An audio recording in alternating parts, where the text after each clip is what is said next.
Come with us on an adventure spanning several continents and a dozen different cultures. It is both a physical journey and a metaphysical voyage of discovery as we seek out the wisdom keepers, the wise ones, the elders, and ask them, where did we come from, we humans? And where are we going? What is our destiny?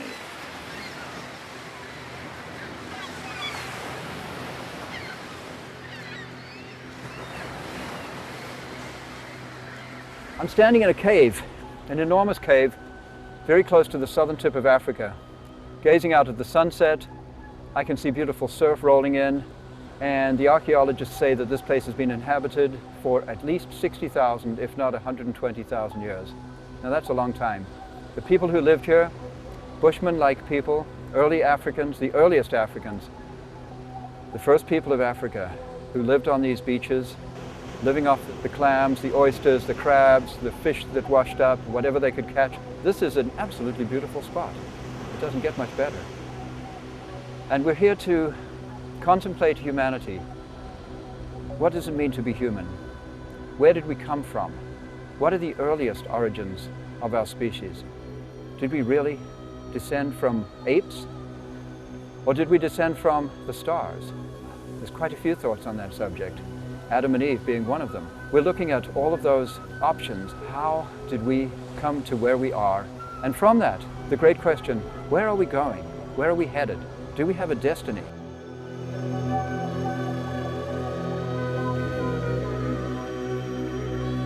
It has been said that humanity is about to undergo a major transformation, a major paradigm shift, or a quantum leap in consciousness. And looking around and reading the news, I think that's a very good idea.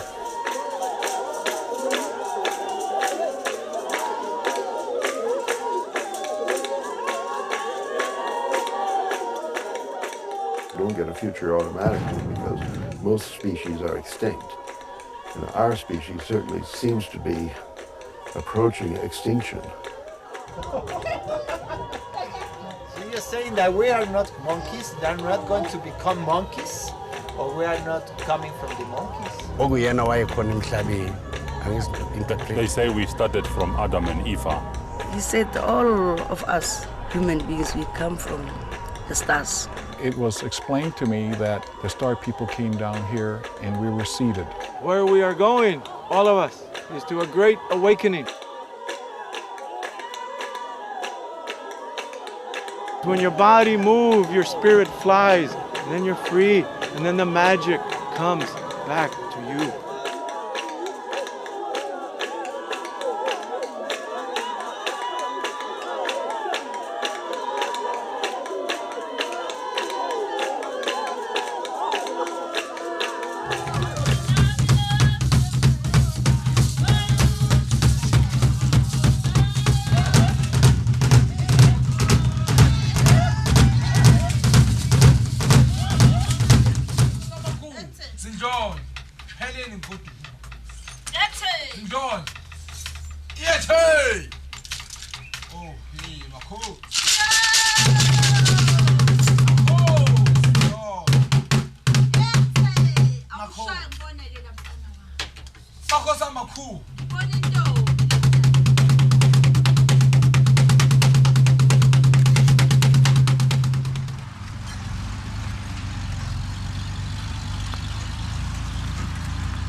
We drive 800 miles due north to the Kalahari Desert, a remote and beautiful part of southwestern Africa, in search of the elusive San Bushmen, the world's oldest people.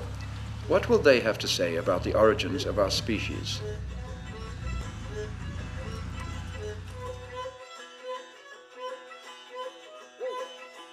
A few hundred miles into our journey, we stop to investigate a spectacular rock formation containing a series of huge caves, spacious enough to house hundreds of people. The Bushmen have many origin stories. One of them describes this most unusual cave. Could this be the place where our ancestors emerged into the world?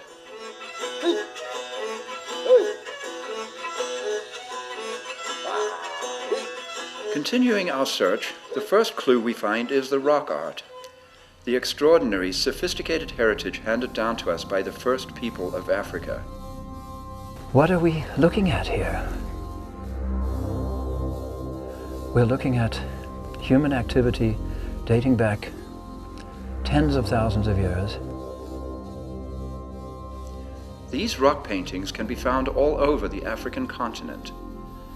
The last living descendants of the original artists live in the Kalahari. I'm sitting in this cave looking out here at the most beautiful valley, a green valley, through which flows a river. And to that river in the old days would have come all of the wildlife that the people could possibly have needed. The surrounding bush provided all the vegetable materials they needed for existence.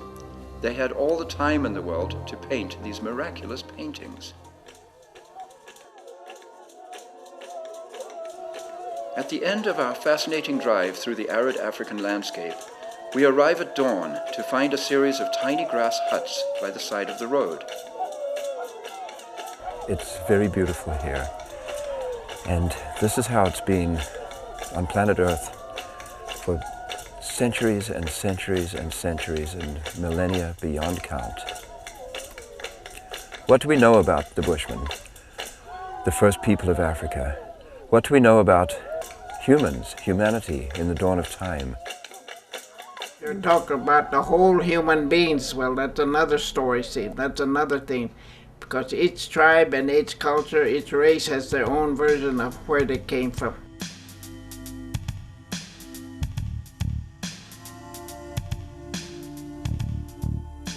The Big Bang is very interesting science fiction. I think it's really one of the best science fiction novels.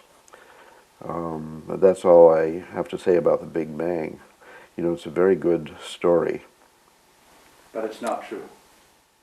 Well, I don't know if it's true. You see, we don't know.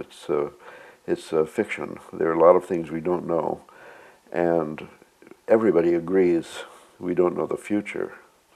But only a few people agree that we don't know the past. So that's my position. I am a Big Bang agnostic. It's not that I believe in something else, as for example, continuous creation. It's just that I can't say I believe in the Big Bang. And in answer to the question, where do we come from, I have to say, I don't know. It's really a marvelous mystery. It's because of this mystery that people invented concepts like God and all the gods and goddesses of all the religions in the whole of world cultural history. All are science fiction stories, or, as they're alternatively known, creation myths.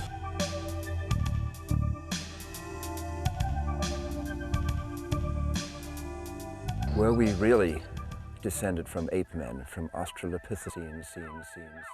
The most critical moment in the history of humanity occurred when a creature that had never before done so picked up a stone, chipped off a flake or two to form a cutting edge, used it as a tool, and made other tools according to the same pattern from the same material. That was the moment when a pre-human animal became a human animal, and the human revolution began. Man may be excused for feeling some pride at having risen, though not through his own exertions, to the very summit of the organic scale. With all his noble qualities, he still bears in his bodily frame the indelible stamp of his lowly origin. As far as the connection goes between Australopithecines and modern human beings, for example, the kinds of evidence that one uses to establish that are in fact fossil evidence. So we don't have genetic material going back that old. And what paleoanthropologists will tell you is that from the morphology of those particular beings, the Australopithecines that lived several million years ago, one can trace or set up a phylogeny.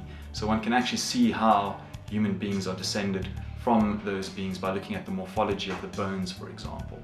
To me, the morphology of ankle bones, the morphology of jaw bones, doesn't explain how we could have gotten here from there.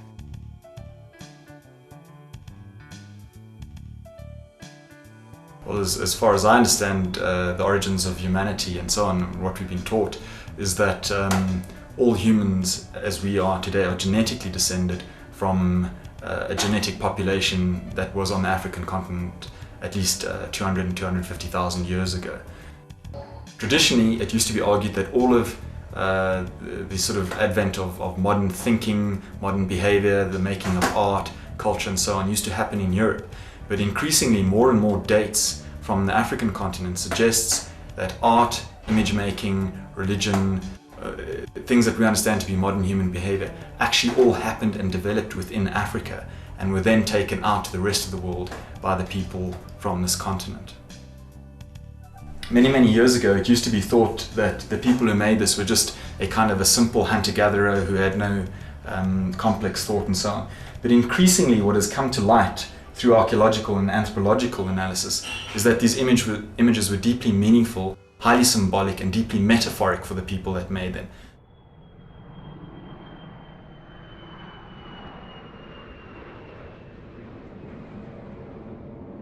Some Western scientists say we are descended from apes and monkeys. Would you ask her what is her opinion of that? No, according to the belief we are hearing is that we are here again and again, visit after visit, just going from one world to another world. And in other words, all this story from the monkey, that we went from the monkey, and this is maybe happened millions years ago. But we are already humans, and to be a human means a visitor. Nosotros las personas somos visitantes aquí y regresamos al otro mundo y ya. Pero no nos vamos a convertir en changos, ¿verdad? No. So you're saying that we are not monkeys, they're not going to become monkeys, or we are not coming from the monkeys? ¿O nosotros venimos de los changos? No creo, ¿eh? No. Los changos están en otro mundo. The monkeys, they live in another world.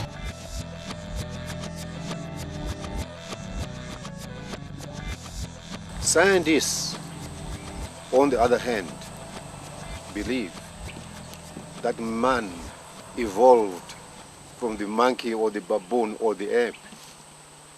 My question is, if we came from the ape itself, are we still being created in the form of the ape? If that is the answer, or that is the case, scientists want proof. I'm challenging them this morning. I want them to take a young ape, two young apes, the male and female, put them in a cage, observe them until they create an offspring. We want to see that if that offspring is going to be like a human being, the ape will ever remain an ape. I don't believe in evolution per se in general as far as the origin of the species and all that is concerned. But I think within historical time we can see by reading the stories that the plots, the list of plots and the complexity of the plots available to us that can be engulfed in our consciousness, this is definitely evolving. From this evolution comes the one and only hope that we would actually have a future. See, because you don't get a future automatically because most species are extinct. And our species certainly seems to be approaching extinction.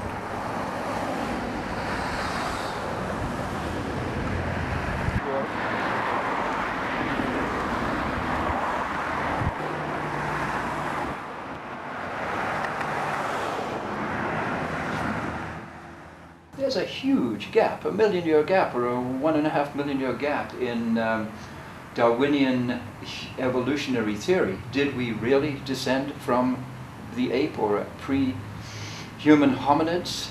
There's a huge question there, and I'm not sure how many people know this or how widely accepted this is scientifically, but biochemistry, the details of the molecular basis of life, categorically disprove Darwin.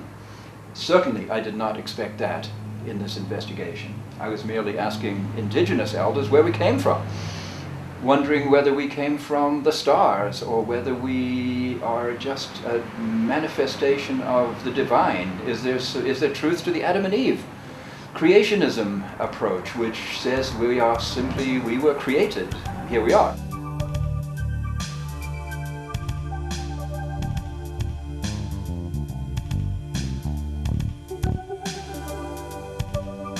Ngicabanga ngaloko ngokuzwa ngoba mina ngingane yanamhlanje. Mangizwa ngoba bamkhulu babethu umuntu oqala kwako Adam no Eva. Okuyena wayekhona emhlabeni. They say we started from Adam and Eve. The truth is very clear, very simple. We all originate, all things, seen and unseen things, originate from this great power. I call it the great power. And I believe that what is in existence now, which is human being and animal, was made out of nothing. And nothing means God, out of his own power, he created us. And today we are human beings because of that great universal power. Where we are here now. Adam no Eva lo. Adam no Eva babe dabuka emhlabathini. From the earth God made Adam and Eve. Masizwa obabamkhulu besho bathi uNkulunkulu wadala umuntu ngomhlabathi. God created mankind from the earth. I believe, in fact, that we are divine beings, that we are made in the image of God, and that we are a vehicle of the divine. And so I don't know if that's more in alignment with the Bible, you know, the creation story, because I believe it is a thought of the divine. We are a thought of the divine. We are an aspect of the divine, as are the animals and the trees. Everything is an aspect of the divine. You create your world by your thought. You create your own world. And once you speak it out here, that's the way it's going to be. That's where it started. That's the way the world was created, with the thought. And the word came, and everything came into action. So it was decided that there would be one more action upon the earth, and one Adam, or Emilius, and his counterpart Eve volunteered to be a prototype, to manifest simultaneously in 5 different places on the earth. In the Caucasus Mountains in Europe as the white race, in Africa as the black race, in Asia as the yellow race, in Lemuria as the brown race, and in... Now, Adam and Eve, let me get this straight, Adam and Eve manifested simultaneously in 5 different places in the 5 different colors of humanity. Yes, and then in Atlantis as the red race. Someone asked Edgar Casey what the Atlanteans looked like, and he said the Iroquois, who call themselves Haudenosaunee, are direct descendants of Atlantis. So they're the red peoples, the tall red peoples of the woodlands in the east, and who went out onto the plains. The brown peoples are the Hopi, the Yavapai. They say they came up from the south. The Diné, or Navajo, came down from the north, and their cousins, the Apache. But the Hopi came up from the south and were kin to the Mayans. So they were Lemurian? Lemurian They were descendants. Lemurian, okay. Yes. Who are we? This human animal. Our body comes from the earth. Our body belongs to the earth. One day, the earth comes and takes our body. Our spirits come from the stars. It's a 3-day journey from the stars, my people say. The moment that we pray and sing and cut the umbilical cord, then the spirit enters the newborn baby. Before then, the mother spirit is taking care of the child. Este es apenas el principio de un gran descubrimiento. This seems like the beginning of a grand worldwide discovery. in which the indigenous people are participating with these versions, with our histories, which are called legends, something folkloric.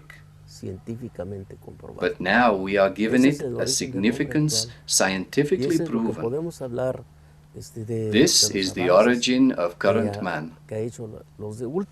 This is what we can say about the latest advances and discoveries that science has made of the arrival of the human being. We are talking about modern man, as we now exist. 4 colors of people that are distributed into 4 different places of the planet, and that each has had the opportunity to evolve for a period of approximately 12,000 years. And this way, each has had the opportunity to demonstrate their ability to create an environment and evolve within that environment. That has been how it has been up until now. We believe that we are an experiment of a superior intelligence that put us here, and that for us, 12,000 years is a very long time. In other dimensions, in other worlds, other universes, there is a way of seeing things in a different way, not like us. As far as I know, every culture's got a creation myth. And according to the idea of Joseph Campbell, for example, the creation myth can be sorted out into a small number of piles according to their overall structure. And it's thought that this small number of archetypes for our story is because the archetypes are inherent in the structure of the human brain or in the structure of the society which maintains the story through storytelling around the fireside. And those stories have survived, and I think that's what the elders are going to be doing, is to bring in those stories above ground, because they went underground for hundreds of years because of what was happening on the planet. Now they're willing to share it. And those stories, I think, will mean a lot for us because they have very simple teachings. We need to go back to harmonizing the mind and the heart. We have many stories, as a matter of fact. We do have one story about our leader, Gruskavi. He was our teacher, and he was the first man on this island we call Turtle Island. He was made by the Creator, and he was given life. And he was sent here to teach us, but he was one with the Creator as well. And he was sent around the earth to gather information about the earth, all the secrets of the earth. And he left in a strong canoe with his dog, who was called Mosen. And they circumnavigated the earth, learning all the secrets. Then they came back and they made man.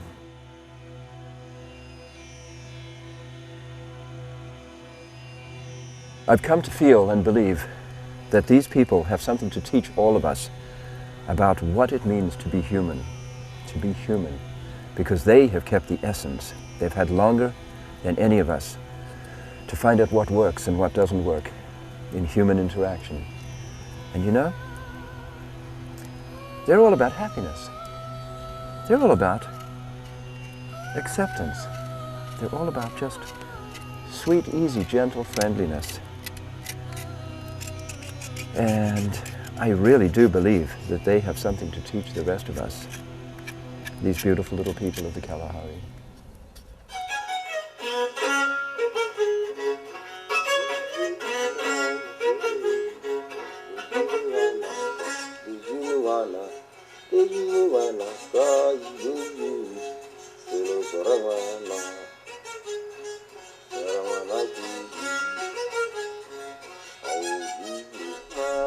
We are very happy to be here. We have come to consult with the elders. We have come to consult with the old people of the world, of the indigenous people of the world, with the Bushmen. We feel that you have an understanding that we, Western people, have forgotten. So we have 2 questions. Where do we come from? humans, all people, where did we come from? Waar vandaan het al die mensen gekomen? Nou ja, die honde en die katten en die leeuws, alles wat dieren nou is, ongediertes, was daardie tijd was hulle mense geweest. Elke ding wat, as 'n spring kan, enige ding wat beweeg. Ja, maar Gert, waar vandaan in die daar? Want mens en dieren was niet separaat nie. Ja. Wat van die daar? Nou, mensen en dieren, daar is baie natuurlijke dieren wat volgens mens zijn. I think he's telling me that a very long time ago animals and people were the same. The first people, many of them were all humans, or we were all animals. The leeuw was een mens. Was een mens. The lion was a man. Ja. Die mantis, die jakkals was ook een mens. Die jakkals. Alles, ja. Alles was mensen. Ja. En die voeltjes was mensen. Mensen. Hoe komen ze nou dieren? Why are they now animals? What happened? That's a big change. Nou, hierdie ding van 'n bushman, wat die fynste en die kleinste is, dwars deur die hele wêreld. Dit is nie groot nie. Dit is maar 'n fyn dingetjie. Nou hy is 'n afstammeling van 'n muggie. Jy weet muggie? A muggie? Yeah. He says the bushman is the finest of the finest. And the bushman being the finest, out of all the animals, the bushman is the, wat is afstammeling nou? He's the descendant of a muggie. Wat is 'n muggie? Jy weet, hy is You know this little jy weet mos 'n vloei wat, jy weet 'n vloei wat by die honde Like a flea.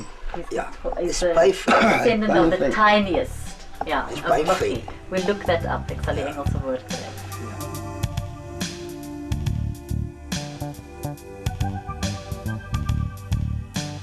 So we started out in the Kalahari with the Bushmen, the oldest people on Earth, genetically the oldest DNA, going back, certainly the first people of Africa, and therefore very likely the first people. Are we all descended from the Bushmen? Good question. But we went to a 104-year-old lady, Grandmother Anna, and we asked her these two questions. Where did we come from? Where are we going? Mama, om vir die waarheid vir jou te sê.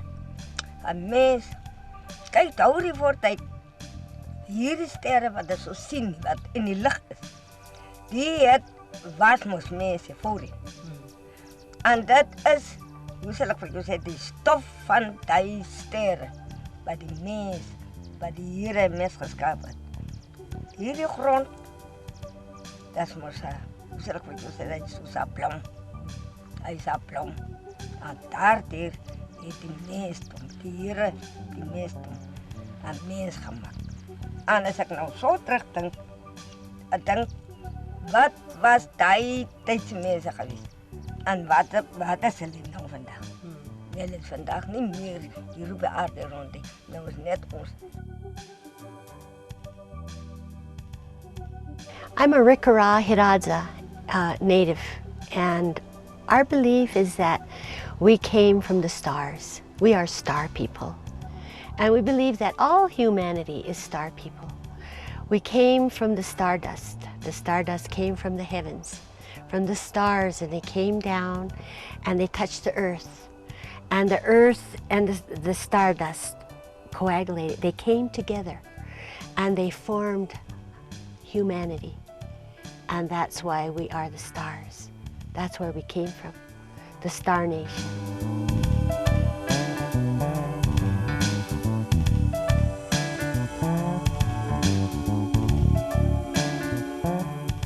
Cosmogony has gods in it, okay, and then the gods created, people were created by gods, and the most fantastic science fiction kind of cosmogony is the one where, like in Eric von Daniken, for example, Zechariah Sitchin, where the inhabitants of the 12th planet, which passes close to Earth every 7,000 years, pop over here in little space rocket-based pogo sticks and have sex with chimpanzees or whatever Darwinian evolution has produced on Earth, and therefore give rise to an interstellar, genetically engineered new species, which is us.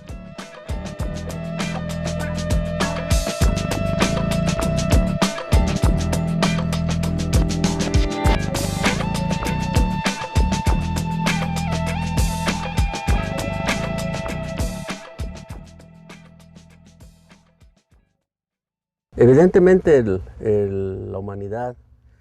Evidently, it is extraterrestrial.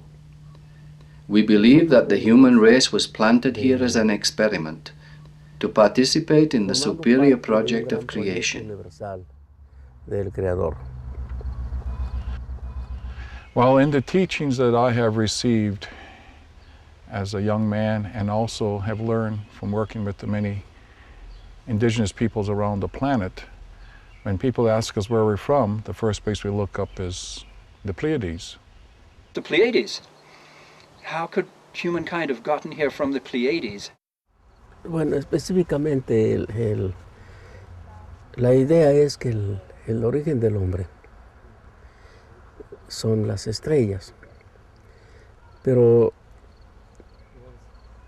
cuando decimos las estrellas hablamos de lugares muy lejanos, que es imposible siquiera pensar en llegar a ellas porque están Specifically, the origin of man is the stars. But when we say the stars, we talk about a place very far away. That seems impossible to think that they could arrive here because it is an extraordinary distance that would take more than a lifetime to make the journey to be here. But there are other forms. Recently, science has discovered the tunnel effect. The tunnel effect is a way in which a particle can arrive at any other place almost instantaneously. It ended the myth that the speed of light is the maximum that a particle could travel. Now we are entering another field. We are leaving the field of relativity and entering another territory of things. Science is superseding itself. It is possible that there is a communication. We are not limited to what science says now.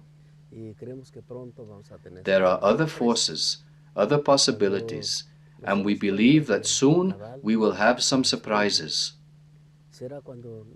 When we realize that our origin was when we connected with what we call the space brothers. I don't like to talk much about this in public, in universities or other places, because they will immediately think I am crazy. But always there have been people that in some way have been in contact or in some way, well, there is a communication. De alguna manera, digamos, una comunicación. So, that's a very complicated, it's not a simple question you're asking, it's a complicated question. You know, where the Indian people came from. But that's another thing, see, the Indian people, they would call them came from the stars, they say. You know, they placed them on Mother Earth and they taught them how to be on what to eat and what to, the star people did. Well, I guess it's the people that you call aliens, but they weren't aliens. Means our mother, the moon. So this is the celestial family. The celestial family is where we come from. And this is just a transitory, illusory place, since we are visitors. Purépecha quiere decir visitante. Visitors, we are all visitors here. The elders I worked with in Guatemala, they say we came from the stars, which would make us all extraterrestrial. And when you think about it, when you look around our world, we're the only mammal that has to do so much to stay alive. You know, my dog or the wildlife outside, they have fur coats, they have their ways of staying in touch with nature, they have feathers, they have fur, you know, they have ways of staying alive, but humans have to build houses and have clothes, artificial clothes, to stay warm. We're not natural to Earth. de que la humanidad viene a coadyuvar al desarrollo de un proyecto superior, cósmico.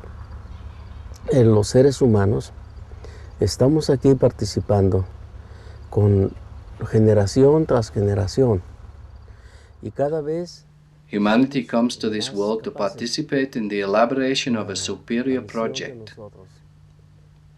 We are here participating in this project generation after generation. And each time, each generation, we are more able. Our mission is marked by the following way of thinking about destiny. Mankind comes to the world with the end of seeking perfection by means of personal development. And perfection will come when mankind has the ability to create all we have the capacity to conceive. Therefore, each of the generations has within themselves memory genes in each body. All the experiences of the anterior generations are inherited by each of the individuals. Each of these individuals, with the experiences of their own lives, enriches this genetic treasure. So,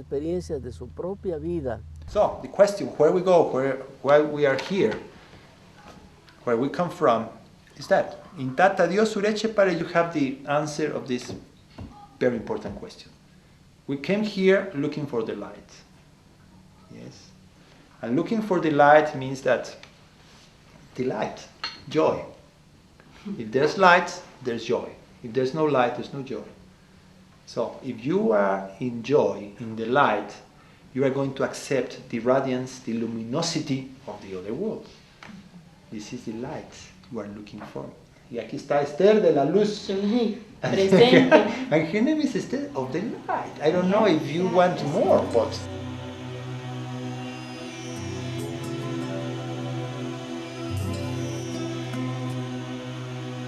It's love. It's love. It's love. It's all love. Don't look for nothing else because it's all love. Everything out there is spiritual. This is a spiritual world, a divine world. It's not just Mother Earth or ground or something. People keep digging it up. People making roads. But did they ever stop to think how they're hurting Mother Earth?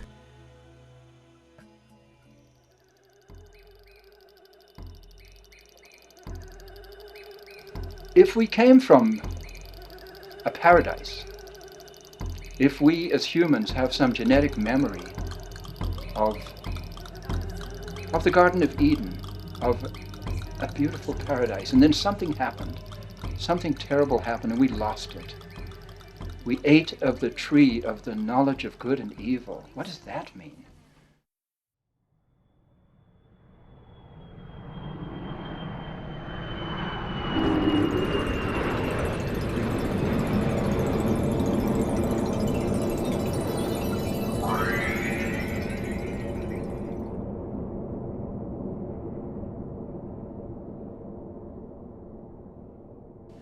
In a nutshell, my understanding of the nature of the universe is that there's only love.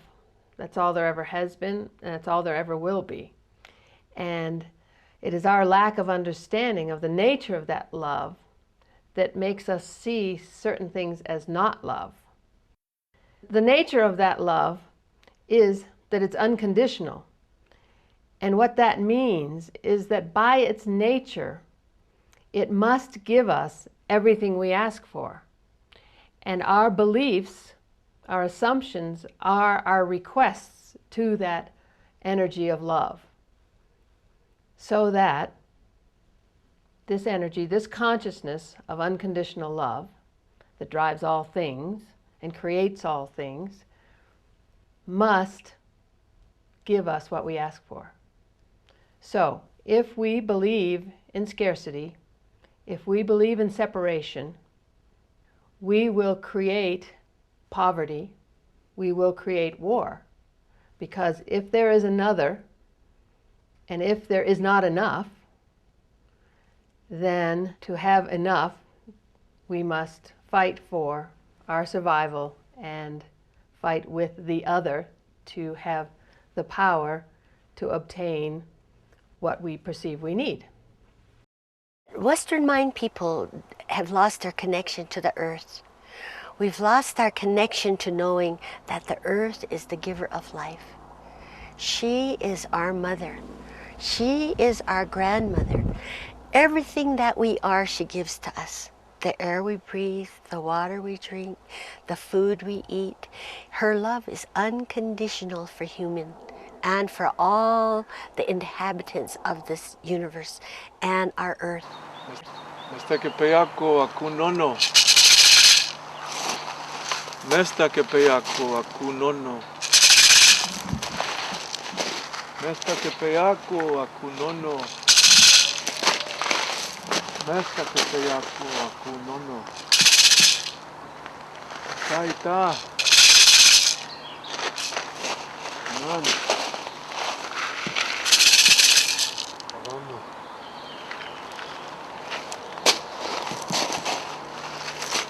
We're asking the powers of earth and sky,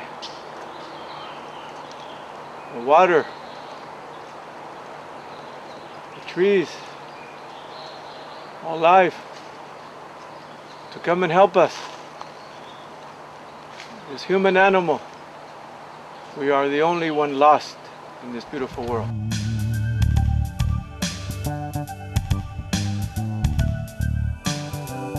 The point of this film is that we are actually in search of the future. And my theory was that if we could go far enough into the past and become clear enough about our origins, how did we become human? What does it mean to be human? Are we actually human yet? Because I look at behavior and I wonder. I'm saying, if we are not careful, our future is going to be a very dark future. With the exhaustion of petroleum, without which we couldn't possibly manifest such numerous population growth on this planet. The destruction of the biosphere proceeding apace, the many problems, all on the increase for the human species on planet Earth. We can only have a future to the degree to which we can imagine a future that would be a sustainable and peaceful future. So since we haven't imagined that yet, we have to become able to imagine that. And this becoming would be the goal and the product of our world cultural evolution. So cultural evolution in connection with the creation of a future and the possibility of having a future, that is the overall question for humankind. Look at the history of mankind. I don't see peace in the history of mankind to this hour. Is this the type of life we want to lead? To be always in conflict with each other? I really hope and pray that people will awaken. And I feel like what we're doing with wars, you know, I feel that in time, with all of the pollution that we're having with the weapons and the mass destruction, weapons of mass destruction or whatever, we're killing ourselves. Yeah, Earth will take care of itself. Mother Earth can take care of herself. It's human beings that's going to need help. As a species, we're just really immature. And if you look at all the things that are going on in the world, they all could be translated to what teenagers do when they get in those awkward years where they hang out with certain cliques. They don't think of the long term. They think of going to the prom on Friday night, and that's about as far away as they think into the future. You see, because man has been trying to create himself, to create a new world, to create a better world, a better life for himself. We are missing the ship, we are missing the boat, we are missing the plane. Somehow Yes, we are bringing good news, good inventions for the better, for all mankind, in the form of science, you name it, to improve. But if we don't respect God's creation and we don't follow the law, the holy and sacred law of God, of love, the truth, and peace, we are going to destroy ourselves. The Aborigines don't think that the world should be destroyed and started again, because they remember how much work it took us to arrive at this place. Where it's heading for is destroying himself, humanity. But it's destroying. It's not going to destroy the Mother Earth. The Earth will always be. So it's something that's created forever and ever and ever. It's a mankind that lives it. Look back to the past civilization. The Mayans, Aztec, Romans, maybe they built a good little something. What happened to them? They got too big, greedy, and power. They wanted power, so they destroyed themselves.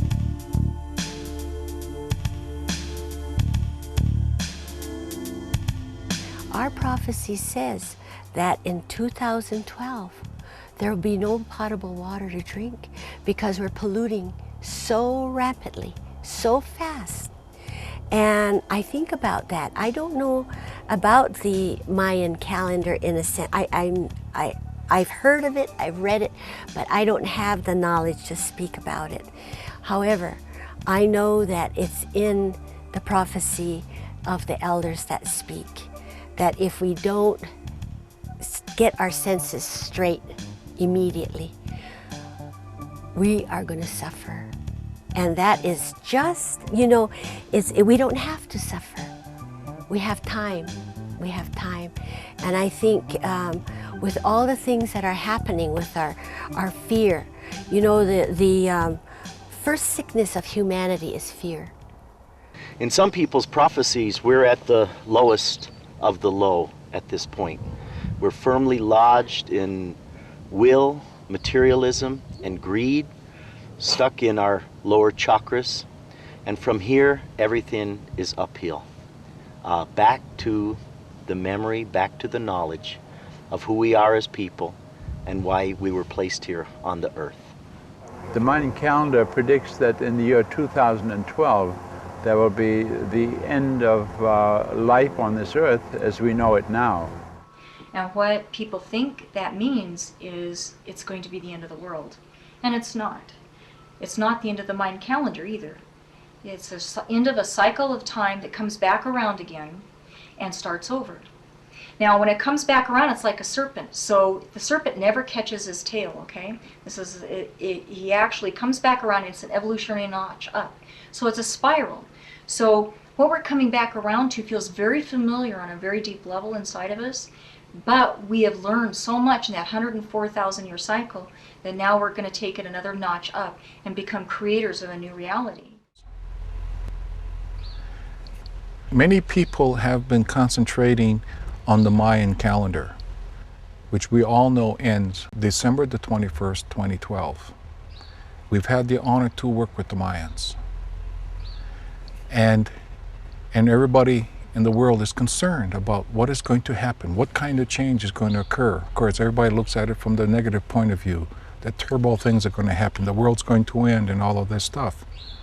But in working with the Maya, in dealing with this question, they say something very simple. When it ends, all that's happening is the start of a new beginning. Too many of us been asleep. Too much anesthesia of religiosity. Too much anesthesia of geopolitical drama for too long, several thousand years. Where we are going is a great awakening of the magic in the human heart. Throughout all of history, humanity has wondered about the future. Since the beginning of time, we have consulted the oracles, the prophets, the astrologers, the witch doctors, the shamans, and the soothsayers. Here in the 21st century, is there anyone we can turn to for guidance?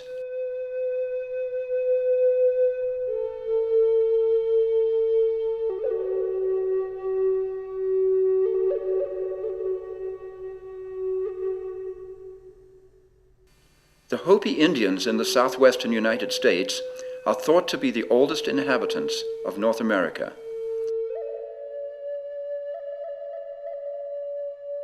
The Hopi have an ancient prophecy that sheds light on the choices that lie ahead of us.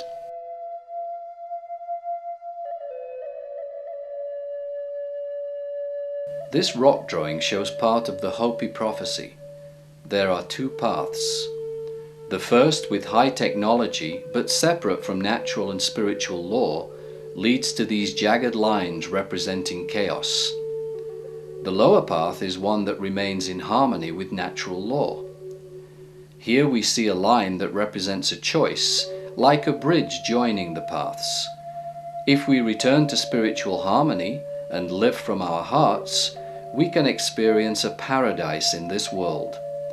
If we continue only on the upper path, we will come to destruction. Well, here we are in front of Prophecy Rock in Hopi Land, an ancient carving which shows the two potential paths of humanity, one which leads to destruction and one of which leads to peace and freedom in the future. Connie, what would you like to say? Well, this prophecy is a very interesting one because it really explains our free will. Here we have the path of peace. They call it the Hopi way, but it's the path that's aligned with universal law. And here is the path that's separate from universal law that leads to destruction. The path of peace goes on around the rock, all the way around the rock, and here is a bridge where people can go from one path to the other. And I believe this is free will, that we have the free will to walk out of alignment with universal law, or we have the free will to walk this path of peace.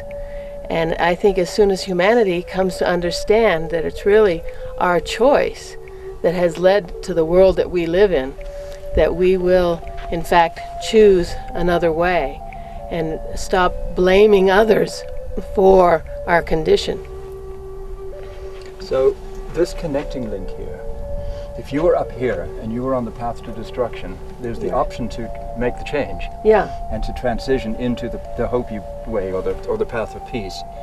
And also if you're on this path, you could fall from the path and go this way.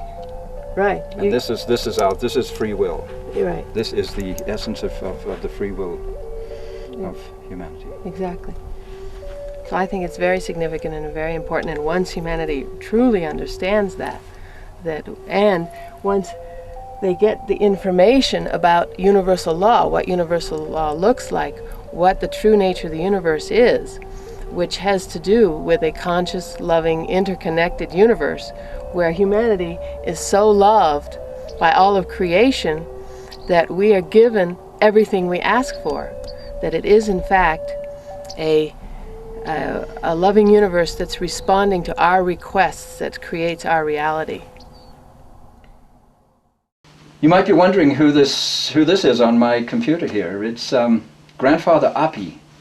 He is a Kalahari bushman who lives right now in southern Africa, close to the borders of Namibia and Botswana. Nou, ons wil graag kyk op daardie punt kom wat waar ons oplig, daar 'n lig is, dat ons kan sien. Waartoe kan ons gaan? Om waar kan ons sit? En waar kan ons met open harte ook lekker sit en lekker gesels en ook lag. Want ons kan nie meer lag. Ons moet nou stilletjies lag. As nie wil lag. Everything stems from fear. Anger, hatred, jealousy, self-doubt. All of the horrible sicknesses stem from fear. And if we can just allow ourselves to love, to walk through that fear and see that we're all one species, we're all related, the context has shifted from a society of fear, mistrust, separation, to a context of compassion, trust, and connection, not only connection to each other, but connection to everything, connection to nature, connection to spirit. Well, it is frightening, but you know what? Sometimes that's what it takes to wake people up. And when they get afraid enough, they start looking into their fear. What's causing this? Why am I so afraid? And when that fear comes to them, they can look at it and they can say, I can do something about this. I can stop this. I can make this well. I don't have to be afraid if I reach out and I start healing myself and I start opening up to other cultures and other languages. I can heal this. We can stop this mass destruction.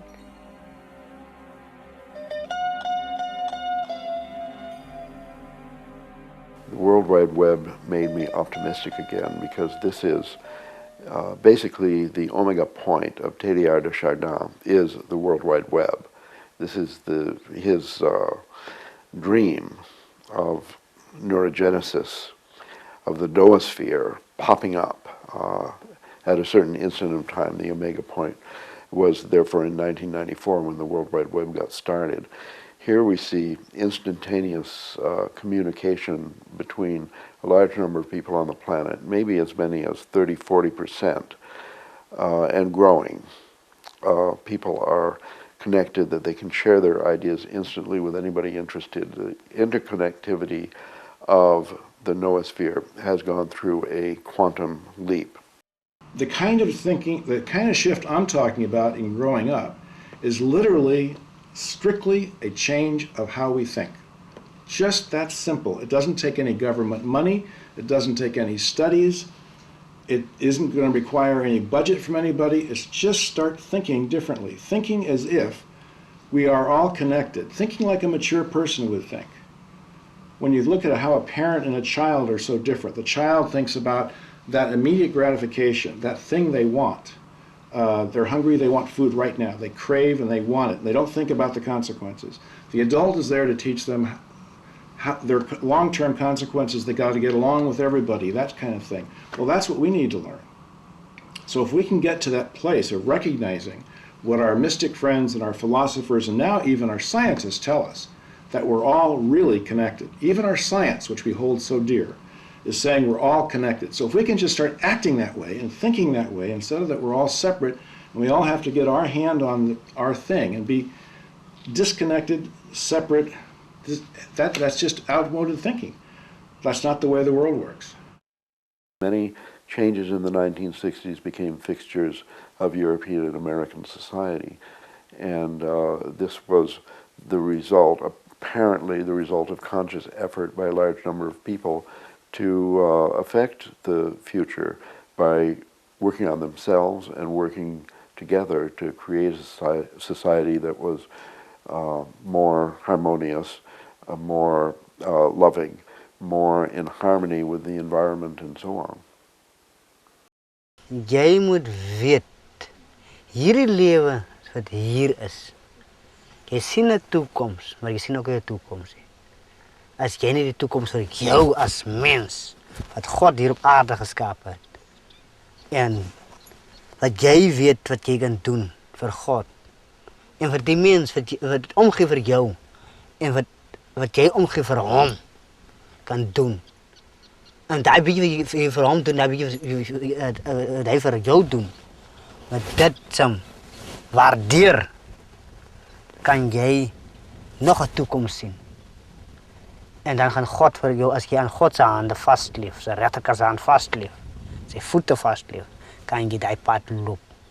Dat sal geweldig altyd rondom jou wees, maar jy is bewus wees daarvan. Maar vir wie kan jy?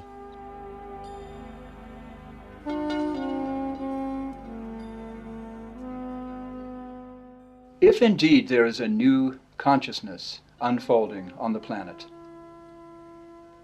here in the early part of the 21st century, what does that mean?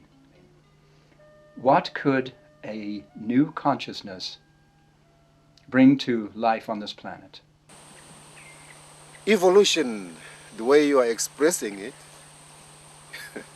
is that consciousness. It is a form of evolution taking place within us today. So to speak scientifically, it is that evolution, the change from the mind of human beings into the spiritual mind of a new being. So there is evolution, which is transformation again, spirituality. Wake up and be aware. Do something. Change your way of life. Change your way of thinking. Change your way of feeling. Pretty soon all it's going to be is just that. Can't survive by yourself. You've got to survive with one another. In order to survive, you got to survive, take care of each other. Like that. So, but right now we are in transition. Some of the people are in transition into a higher level of understanding. Some are getting left behind, caught in that shift. I call it the shift of the worlds, shifting of the worlds, like that. If we want a civilization with enduring values and a paradise on earth, then we have to think it up. We have to be culture creatives. As bleak as the current plateau is, where our culture seems to be a train on a train track to hell, there is a switching station, and we're at that switching station now, where a slight push on the lever can give us a different future. But I believe that very soon, according to the Mayan calendar, 2012, coming up soon, there will be a shift into a higher consciousness level where we'll all honor each other, respect each other, and where there will be harmony. As Grandfather Martin Gasquisioma, the Hopi elder traditional, said, in the fifth world, everyone will get along fine and we'll all speak the same language, which I figure will probably be mind speak. I think by 2012, it's going to be common knowledge that we're all on the same page and we can all operate as a one group mind. It's not just changing the chemistry of our brain. I don't mean to say that it's just an attitude change. It's not quite that simple. Recognizing our interconnectedness and are interconnected to some higher force, higher calling, higher destiny, that is key to the shift in consciousness. Sabremos por qué en todos los tiempos el hombre. When we understand our origin, we know why throughout all of time mankind has always sought the reality, the origin, the extraterrestrials that they call gods, and look to the heavens. They know that we came from there and will return, and one day we will have the ability to leave as we are now beginning to go into space and visit the moon and the planets. Later, why not visit other dimensions? Not just measuring distances by time, but by dimensions. We are in the field of quantum mechanics. Science has discovered that quantum mechanics is a kind of law that we do not understand at the moment. Applying this law to the microcosm and relativity to the macrocosm, we have what they call the unified field theory. Unifying quantum mechanics and relativity, we can talk about a reality where we can travel in different dimensions that exist here and now. They coexist in different frequencies, different vibrational rates. This is each of the dimensions. In this dimension in which we live now, we are vibrating in a certain wavelength in which this whole universe vibrates. Our senses are only able to receive this frequency. But occasionally, some people can pass beyond this frequency and see what there is on the other side.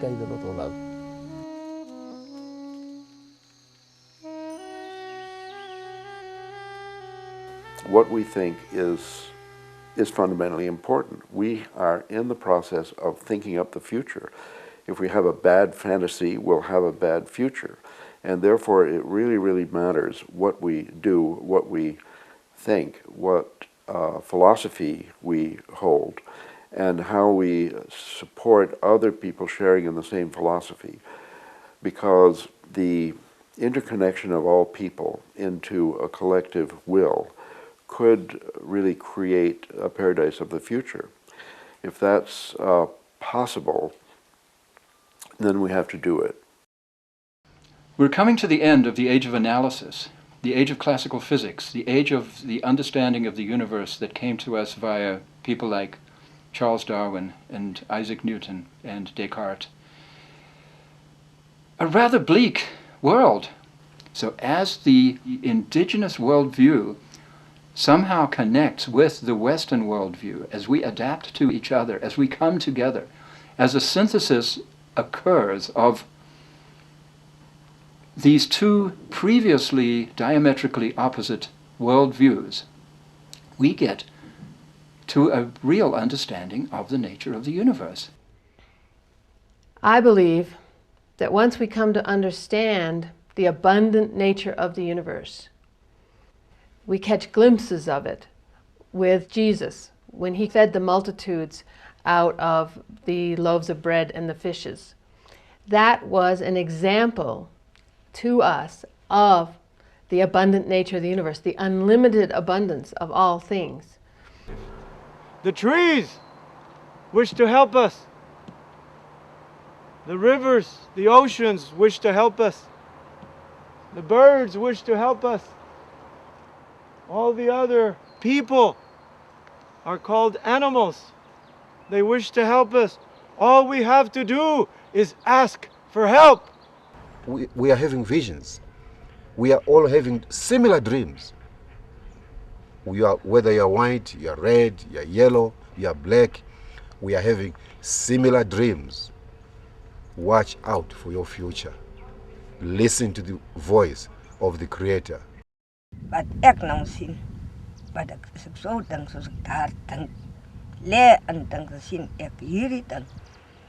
Dit sal dieselfde word wat hy voorheen mense gewees het. Hulle was ons mense. Nou is hulle nie meer mense nie. Nou ja, daardeur sien ek dieselfde sal seker maar met ons gaan. Terugkeer. Terug. Most of our people believe that when we go, they call it that Milky Way. You call Milky Way, that's the path that the spirit travel that way back to the stars. As we choose our experiences and as we learn and as we grow and as we move on this evolutionary upward spiral, that we are not only co-creating reality with the divine, we are actually the evolving divine. That God, or whatever one wants to call it, is evolving through us and through our experiences. But by the time 2012 comes, well, like again, we've come back around to that starting point, and we have an option to choose any reality we want. So do you know what reality do you want? Do you know what you want to create in this world? To return to that way of seeing, that way of being, that belief system, that is our salvation.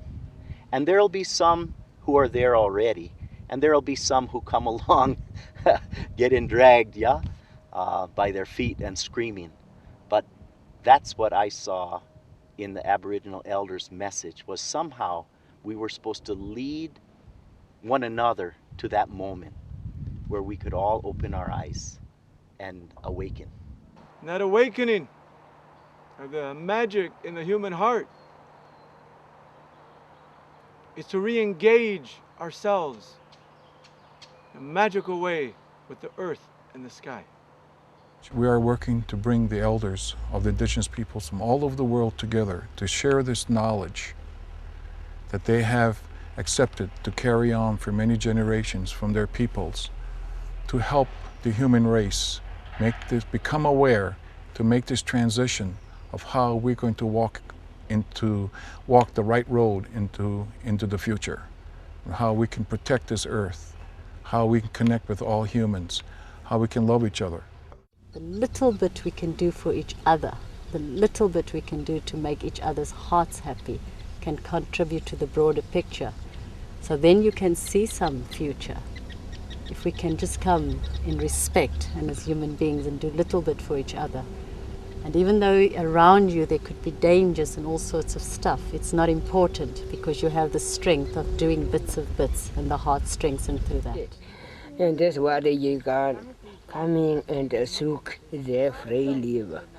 Yes, please. Okay, very Very thank strong you. for you. Thank you, Gert. Yeah. This is Gert, Bushman of the Kalahari, and he has just given us some beautiful wisdom and guidance for the future about all of us coming together in peace and freedom and love. If we love one another, we respect one another, we are going to have a better world. This is what I see about our future. Depends entirely on our behavior towards one another. And we can't live really spiritually healthy or physically healthy or mentally healthy without love. Love from life. We all believe, we have an innate knowing and we trust, and we have no doubt that the sun is going to come up every day. We believe that and we know it. But we doubt someone loves us, and we're always looking, always running around looking for someone to confirm who we are and to give love. But the truth is if we don't love ourselves, we can never feel love from anyone else. We are taught as Indian people, we're not only taught to respect and honor all life, but with that comes the word love. Love is what projects and makes all things happen. Love itself. We have to learn to love ourselves first, and then we learn to love all of other lives as well, and all people, no matter what race or what nationality, what color, whoever they are all over the earth. Love is what will make for a peaceful time. Once we understand how loved we are by this consciousness that creates and drives all things, by the trees who are a part of this consciousness, these trees who give us oxygen and shelter, by the earth who feeds us, by the sun who brings us warmth and light. Once we understand that we are so desperately loved by these energies and that they are standing at attention, waiting for our requests, each of our requests, our individual requests, our collective requests. Once we understand that, that feeling of love will open our heart, and we will feel differently about our neighbor, about the world. And with that feeling, we will begin to create different requests, different assumptions. We will assume that we're loved, and therefore we will change our thinking and create a world of love, of peace, of abundance. This evolution is not only transforming us, it does not want us only to have those three qualities, special qualities, unique qualities. This transformation is saying we must become love, living love. We must become the truth. We must become justice. And then world peace. So chaos theory provides a certain basis for optimism because it gives us to understand the butterfly effect, which says that in a chaotic dynamical system, complex system like we live in, that a very small cause can produce a very large effect in the long run. So it gives hope for minority voices, activists, and so on, that in fact what you do, even making this film, can have a huge effect in the long run. That's what you want. And chaos theory supports you. That's a wonderful piece of news. Thank you. Again, your magic is that simple. People of the world, you are magic. Choose to be magic right now, or choose to be magic later. It's your choice. It's coming to reclaim us. We belong to the magic of earth and sky, and nothing can take it away.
So, we saunter toward the Holy Land, till one day the sun shall shine more brightly than ever he has done, shall perchance shine into our minds and hearts, and light up our whole lives with a great awakening light, as warm and serene and golden as on the bankside in autumn.